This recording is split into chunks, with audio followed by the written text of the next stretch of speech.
ஆண்டவருடைய வார்த்தைக்கு கீழ்ப்படிந்து ஆண்டவர் மீது விசுவாசம் வைத்து அவரையே முழு நிச்சயமாய் நம்பி அவர் சொன்ன வாக்குத்தத்தங்கள் தன்னுடைய வாழ்க்கையிலே நிறைவேறும் வரையிலும் மிகவும் பொறுமையாய் காத்திருந்த ஆபிரகாம் ஆண்டவரால் ஆசீர்வாதம் பெற்றார்.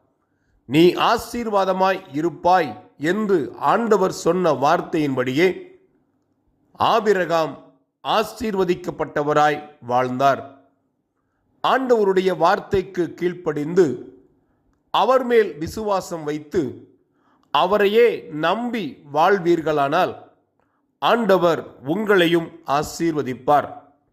நீ ஆசீர்வாதமாய் இருப்பாய். ஆண்டவருடைய வார்த்தையின்படியே நீங்கள் ஆசீர்வதிக்கப்படுவீர்கள்.